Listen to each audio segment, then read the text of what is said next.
Mediator in chief बनने की कोशिश भी कर रहे हैं, साथ ही साथ युक्तेश्वर जी एक और काम करने की बहुत बखूबी कोशिश कर रहा है कि भाई जिस तरह से रूस के विदेश मंत्री ने कल कहा ना कि एक चर्निंग हो रही है, एक वर्ल्ड ऑर्डर जो है दोबारा से एक रीसेट का बटन दबा हुआ है, जिसके लिए ये सब कुछ अनसेटल जो है अभी लग रहा है, धीरे धीरे चल के वर्ल्ड ऑर्डर नया क्रिएट होगा और उस नए वर्ल्ड ऑर्डर में किसकी ताकत कहां खड़ी होगी ये अब तय होगा। और चीन सीधे सीधे अमेरिका से कभी हथियारों से युद्ध नहीं करेगा, लेकिन अर्थव्यवस्था के मोर्चे पर जैसे युद्ध कर रहा है और जिस तरह से जो छोटी छोटी कंट्रीज हैं उन पर अपना प्रभुत्व साबित करके, डोमिनेंस स्थापित करके जिस तरह से वो अमेरिका से टक्कर लेने की कोशिश कर रहा है, तो ऐसे में ईरान को इतनी आसानी से छोड़ दे लगता नहीं है। मेजर जनरल भाटिया भी हमारे साथ इस वक्त जुड़े हुए हैं। भाटिया साहब, ट्रंप साहब बुरे फंस गए हैं, एग्जिट रूट तलाश रहे हैं, कह तो रहे हैं वहां पे खबरें, वॉल स्ट्रीट जर्नल की बात कर लें, न्यूयॉर्क टाइम्स की बात करें, पेंटागन की तरफ से स्टेटमेंट्स की बात कर लें, एक्सपर्ट्स की बात करें, कह रहे हैं कि बूट्स ऑन ग्राउंड भेज रहे हैं। भाई बूट्स ऑन ग्राउंड भेज रहे हो और कह रहे हो कि बूट्स ऑन ग्राउंड भेज रहे हैं और वहां से ना एनरिच यूरेनियम निकालेंगे और फिर साथ ही आप कह रहे हो 21 तारीख से पहले पहले जंग खत्म कर देंगे, हॉर्मुज जिसे खुलवाना है खुलवा लो। चल क्या रहा है ये? थैंक यू पिनास। चीन के ऊपर बातचीत हो रही थी। मैं दो चीजें चीन की और ईरान की बोलना चाहता हूं इससे पहले कि यूएसए की तरफ आए। पहली बात, 2025 में ईरान और चीन के बीच में जो व्यापार हुआ, बायलैटरल ट्रेड, वो $10 बिलियन से थोड़ा सा कम हुआ। लेकिन जो अनरिपोर्टेड जो व्यापार हुआ, जो ऑयल का परचेज या सेल हुआ, वो $32 बिलियन का हुआ। मतलब जो बायलैटरल ट्रेड था उसके 3 गुना ज्यादा वो तेल का अनरिपोर्टेड व्यापार, चाहे वो टीपॉट रिफाइनरी से गया, चाहे वो ऐसे जहाजों से गया, फॉल्स फ्लैग वाले जहाजों से गया, या जिस तरह से भी गया, लेकिन वो आप देखिए कितना बड़ा नुकसान चीन को हो रहा है इस लड़ाई से। तो चीन जरूर चाहेगा कि ये लड़ाई जल्दी से जल्दी खत्म हो, ताकि जो उसका स्क्वीज है, जो एनर्जी का स्क्वीज है, जो वेनेजुएला से आता था वो बंद हो गया, रूस से आता था उसमें सैंक्शंस है, जो ईरान से आता था उसमें अभी कमी आ गई है, तो वो जो एनर्जी की पूर्ति है वो बहाल वापस हो जाए। अब आते हैं यूएसए की तरफ। बूट्स ऑन ग्राउंड ऑप्शंस जरूर ट्रंप को दिए गए हैं, लेकिन ये बूट्स ऑन ग्राउंड अगर जमीन पे आ गए तो कम से कम ये लड़ाई 18 महीने से 2 साल के लिए चली गई।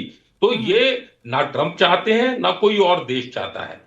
और बट एक ऑप्शन जरूर है, एक तरह का एक थ्रेट जरूर है कि अगर जरूरत पड़ी तो हम बूट्स ऑन ग्राउंड ला सकते हैं। और उसमें ऑप्शंस जिस तरह हमेशा हम डिस्कस कर रहे हैं, चाहे वो खर्ग आइलैंड हो, चाहे वो हॉर्मुज आइलैंड हो, चाहे अबू मूसा हो, चाहे किशिम हो, या स्मॉलर हो या लार्जर टूम हो, या उसके अलावा दूसरा ऑप्शन है कि जो उनके 440 किलोग्राम के एनरिच यूरेनियम है उस पर कब्जा करना। इसके अलावा मेरे को कोई बूट्स ऑन ग्राउंड का वो देखता नहीं। तीसरी चीज हमें ये देखनी पड़ेगी कि अब नेतन्याहू और ट्रंप दोनों एक अलाइंड स्टेटमेंट दे रहे हैं। उसके साथ साथ वॉर फटीग इजराइल में भी आ गई है, जितना उनका डैमेज हुआ है, आईडीएफ में जो कंस्ट्रक्शन की कमी हो रही है, जो उनकी मैन पावर की कमी हो रही है, और जो 82-83 लाख लोगों का जो एक हुजूम जो निकल के आ रहा है रोडों में यूएसए में, 3,300 जगह पर जो प्रोटेस्ट हो रहा है, तो एक डोमेस्टिक कंपल्शन भी ट्रंप देख रहे हैं जो इस लड़ाई के अगेंस्ट है। बट इसके साथ साथ मैं ये भी बोलना चाहूंगा कि जो मागा का 35% का जो सपोर्ट बेस है वो वही का वही है। वो जो 35% सपोर्ट बेस है वो अभी भी वॉर को चालू रखने के लिए बोल रहे हैं। लेकिन सर ट्रंप की रेटिंग जो है वो अब तक के इतिहास में सबसे ज्यादा अनपॉपुलर है, -17 पॉइंट्स पर आ गई है। ये भी तो एक फैक्ट है ना। ट्रंप को फर्क नहीं पड़ता, उसको ट्रंप को फर्क नहीं पड़ता, क्योंकि ट्रंप ने अगला कोई इलेक्शन लड़ना नहीं है। उसको एक इंपीचमेंट का जरूर डर है, इसके अलावा उसको रेटिंग का ऐसा डर नहीं है, क्योंकि उसका जो कोर बेस है वो उतनी उसके पीछे खड़ा है। ठीक है, कार्तिक गौर साहब, आप दुबई से हमारे साथ इस वक्त जुड़ रहे हैं, वहां पर क्या खबरें आ रही हैं? भाई सऊदी कह रहा है कि स्ट्रेट ऑफ हॉर्मुज तो खुलवाना ही पड़ेगा, चाहे कैसे भी खुलवाया जाए। ट्रंप कह रहे हैं मैं तो चला, जिसे खुलवाना है खुलवा लो। उन्होंने तो पल्ला झाड़ लिया, कैसे चलेगा? आप लोगों ने तो अमेरिका के भरोसे अपने लिए कुछ खास सुरक्षा बंदोबस्त भी नहीं किए हैं। नहीं, बिल्कुल। देखो, जीसीसी का तो एक ही स्टैंड है, व्हाट इज कमिंग अप, कि भाई या तो आप छेड़ते नहीं, और अब छेड़ ही लिया है तो छोड़ो मत।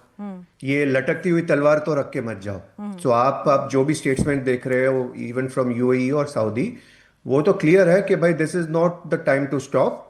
इसका एक कंक्लूसिव एंड आना चाहिए। और अगर आप लटकती तलवार रख रहे हो तो that doesn't help any of the GCC nation, क्योंकि जीसीसी नेशन का जो कोर बेस है that is all about the security and stability, right? तो आप अगर लटकती तलवार रख रहे हो तो technically that will not help. तो जब इतना ही हमने सह लिया है तो थोड़ा और सह लेंगे, बट आप इसको कंक्लूसिव खत्म करो।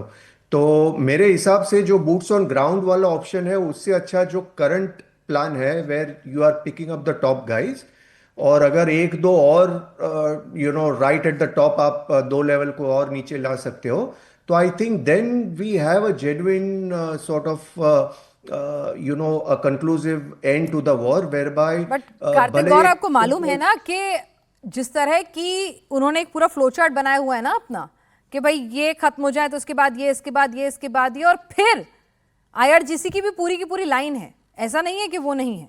तो बहुत इसमें तो लंबा वक्त लगेगा, और उस दौरान जीसीसी कंट्रीज पर हमले होंगे। अमेरिका पर तो हमला होने से रहा, तो जीसीसी कंट्रीज पर हमले होंगे तो नुकसान तो आपका ही होगा। भाई इनके अपने दोस्त साथ छोड़ रहे हैं, आप क्यों साथ पकड़े बैठे हैं? बिल्कुल, देखो हमारे पास तो आप फ्रैंकली देखोगे तो जीसीसी के पास और कोई ऑप्शन है भी नहीं ना, because we are heavily dependent on the I American appreciate your honesty, yes. And तो वो तो एक फैक्ट ऑफ लाइफ है। तो आज के टाइम इसलिए मैं हमेशा लोगों को कहता हूँ कि भाई it's a win win for America. अगर कंक्लूसिवली जीतते हैं तो भी मतलब उनकी जय जयकार होनी है, और अगर तलवार लटकते रखते हैं तो भी ऐसा नहीं है कि भाई जीसीसी कोई चाइना के पास या रशिया के पास जाएंगे कि give us the security. So मैं हमेशा कह रहा हूं कि भाई as much as you feel Iran is winning, but as far as the real geo political situation is concern, net net America को बड़ा फायदा है, क्योंकि nobody is going to Trump move किसी के दोस्त नहीं है। यहाँ पर जीसीसी पर तलवार लटकाकर छोड़ के भागने की बात कर रहे हैं, और जीसीसी कंट्रीज कह रही हैं अरे भाई पैसा लिया, बेस बनाए, सब कुछ करा, हमले हम पे हो रहे हैं, तलवार लटकती आप हमारे पर छोड़ के जा रहे हो, फ्रस्ट्रेशन वो हम पे निकालेंगे, आप तो यहाँ से चले जाओगे, हमारा क्या?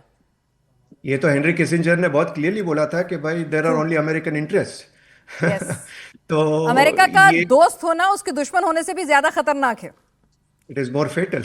Yes yes. तो वो है, बट जो मेरे हिसाब से आई थिंक के जितना भी हम कहें कि आईआरजीसी या जो फ्लो चार्ट बना हुआ है, बट मृत्यु का भय तो सबको होता है, right? So if you go through certain levels, जो खोमेनी का जो क्लोज फैमिली है आप उसको निकाल दो और एक लेवल पे चले जाओ, तो I think there will be some cracks which will obviously come up, और ये चीज में वो एक्सपर्ट है। और वो क्रैक होने में अगर आप एक technical regime change so called ना करो, but there is already somebody who is in line with the American mindset, आप उसको थोड़ा देर बैठने दो, and then over a period of time you do your things, and Mossad and CIA knows how to get the things चलिए ठीक है, done. Pramit So I Bakhori think साहब।